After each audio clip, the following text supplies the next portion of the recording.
Safa TV, K-sponsored Hang, Germantown Hospitals, Best Orthopedic and Multi-Special. अस्सलाम वालेकुम नाज़रीन, आप देख रहे हैं सफा टीवी न्यूज़। मैं हूं आपका मेज़बान मोहम्मद इब्राहिम।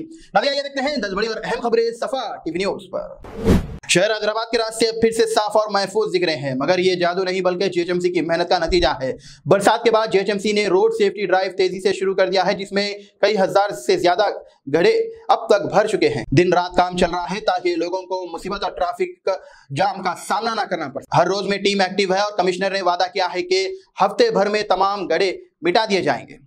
आप भी रिपोर्ट करें, जहां सड़कें टूटी फूटी नजर आए या गड्ढे दिखे तो आप फौरी तौर पर जीएचएमसी वेबसाइट पर जाकर अपनी शिकायत दे सकते हैं, ताकि शहर सेफ और आसान रास्ते बन सके। तालीम का इम्तिहान करीब है। तेलंगाना के स्कूलों में बच्चों की तैयारियां तेजी से पकड़ रही है। स्कूल एजुकेशन डिपार्टमेंट ने SA1 एग्जाम्स के शेड्यूल्स जारी कर दिए हैं, जो क्लास 1 से 10 तक के लिए होंगे। क्लास 6 से 10 तक के इम्तिहान 24 अक्टूबर से शुरू होंगे, जबकि छोटी क्लासेस के लिए नताइज 3 नवंबर तक तैयार होंगे और 4 नवंबर तक ऑनलाइन अपडेट करने का हुक्म दिया गया है। PTM 15 नवंबर को रखी गई है, जहां वालिदैन अपने बच्चों की परफॉर्मेंस पर बात कर सकते हैं। अभी से तैयारी शुरू करें ताकि इम्तिहान के दिन सिर्फ यकीन साथ हो, घबराहट नहीं। हैदराबाद में एक बड़ी कार्रवाई, जहां पर ड्रग्स और पैसों का काला झल उजड़ गया है। तेलंगाना गैंगल फोर्स ने हवाला दरगम रश्ती प्रजापति को गिरफ्तार कर लिया है, जहां पर 3 करोड़ का ड्रग्स पैसे कब्जे में ले लिया। ये शख्स नाइजीरिया के लिए इंडिया में हवाले के जरिए चला रहा था। मुंबई से लेकर दिल्ली और गोवा तक इसका नेटवर्क के तार जुड़े मिले हैं। पुलिस के मुताबिक दरगम इस इकरार किया है कि वो नशे के पैसों को नाइजीरिया भेजने के लिए झूठे बिजनेस डील का सहारा लेता था। अगर आपके आसपास कुछ लोग ऐसे नजर आते हैं या फिर गैर मुल्की लोगों को अजीब हरकत करते देखते हैं तो फौरी पुलिस को इत्तला दें, ताकि जहर के तार जल्दी टूट जाए।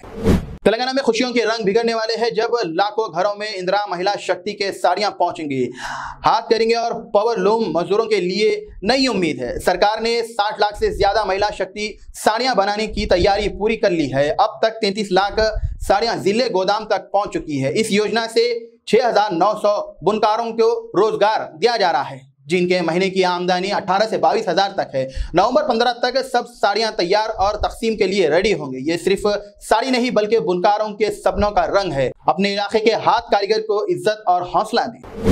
इस साल करवा चौथ सिर्फ दिल से नहीं जीता बल्कि बाजार भी छा गया है। पैसों की बरसात से देश भर में करवा चौथ के व्यापार 28,000 करोड़ तक पहुंच गया है, जबकि पिछले साल ये 22,000 करोड़ तक था। GST में कमी और सस्ती चीजों ने बिक्री बढ़ा दी है।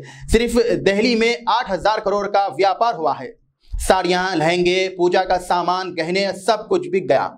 मेहंदी और ब्यूटी पार्लर्स वालों का भी दिन चमक उठे हैं। ये सिर्फ त्योहार नहीं बल्कि देसी बाजार की ताकत का सबूत है। अपनी खरीदारी में स्वदेश को चुनकर इस ताकत को और मजीद मजबूत बनाएं। हैदराबाद में फिर से गुस्सा उभर आया है, जब मुस्लिम उलमाओं ने मुतालिका मलऊन एमएलए की बिल रद्द करके फौरन गिरफ्तारी का मुतालिबा किया। मलऊन राजा सिंह के खिलाफ एहतराम रसूल के खिलाफ बयानात देने पर सेंटर मिलाद ने वक्फ ने कमिश्नर पुलिस से मुलाकात की। उलमाओं ने कहा है कि मुसलमान सब कुछ बर्दाश्त कर सकते हैं, मगर नबी करीम सल्लल्लाहु अलैहि वसल्लम की शान में तौहीन बिल्कुल नहीं। उन्होंने याद दिलाया है कि पिछले बार भी शर्तों के बावजूद उसने कानून तोड़ा। अब 40 से ज्यादा शिकायतें दी जा चुकी है, मगर कार्रवाई अब तक नहीं हुई।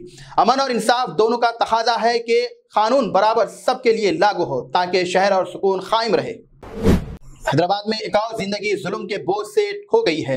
एक 19 साल की लड़की ने अपनी जान दे दी है। तारनाका के डिग्री कॉलेज की स्टूडेंट मौलिका ने अपने कोच के सताने और दबाव से तंग आकर खुदकुशी कर ली है। कोच अंबाजी पर इल्जाम है कि उसने मौलिका पर झूठी मोहब्बत थोपने की कोशिश की। घर वालों की शिकायत पर पुलिस ने केस दर्ज करके मुजरिम की तलाश शुरू कर दी है। ऐसे वाकयात सिर्फ खबर नहीं बल्कि सवाल है समाज के लिए। वक्त है कि हर आवाज को संजीदा लिया जाए। गजा में आखिरकार अमन की सुबह टल गई है, जब सालों बाद लोग अपने उजड़े घरों की तरफ लौटने लगे हैं। करीब 12 बजे के बाद गजा में जंग बंदी माहिदा नाफिज हो गया है, जिसके बाद हजारों फलस्तीनी मरकजी गजा से अपने बस्तियों और तबाह घरों के वापस जा रहे हैं, जहां पर हमास के रहनुमा खालिद अल-हय्यान का कहा है कि माहिदा उन लोगों के सब्र और कुर्बानियों का नतीजा है जिन्होंने कब्जा गिरी के जुल्म का बहादुरी से मुकाबला किया। इसके तहत 250 उम्र कैद और 1700 से ज्यादा फलस्तीनी आस्था रिहा किए जा रहे हैं, जहां पर फलस्तीनियों के लोगों के इस वाकये में उम्मीद के पैगाम छुपा है। दुनिया को अब इंसाफ और अमन दोनों की हिफाजत करनी होगी। गजा में 2 साल खून खराबे के बाद आखिर अमन का पहला रंग नजर आया है। इसराइल और हमास ने US के 20 नकदी पीस प्लान के जरिए पहली मंजिल पर इत्तेहाद किया है, जहां पर जुमे को दोपहर 12 बजे से केरफायर बंद और इसराइल ने अपनी फौज का हिस्सा गजा से वापस भेजना शुरू कर दिया है। दोनों तरफ से जंग के दौर कैद लोगों रिहा और किए जा रहे हैं, जहां पर पिछले 2 साल में हजारों लोगों की जान चली गई है और लाखों गरीब लोग बेघर हुए हैं। अमन का ये मौका सिर्फ पैगाम नहीं बल्कि ये साबित करता है कि वक्त है कि इंसान और सलाह की राह मुमकिन है। भारत ने गजा में अमन की पहल पर खुशी का इजहार करते हुए मोदी ने इसराइल को फोन करके मुबारकबाद पेश की। वजीर आजम नरेंद्र मोदी ने नेतन्याहू को फोन करके गजा की जंग बंदी और कैदियों की रिहाई के माहिदे पर मुबारकबाद पेश की। नेतन्याहू ने फौरन मीटिंग रोककर बात। मोदी ने इस कदम को गजा के अवाम के लिए राहत और दहशतगर्दी की मजम्मत के तौर पर सराहा। ये लम्हा अमन के कायम है कि दुनिया को मिलकर तशद्दुद की हर शक्ल के खिलाफ खड़े होना होगा।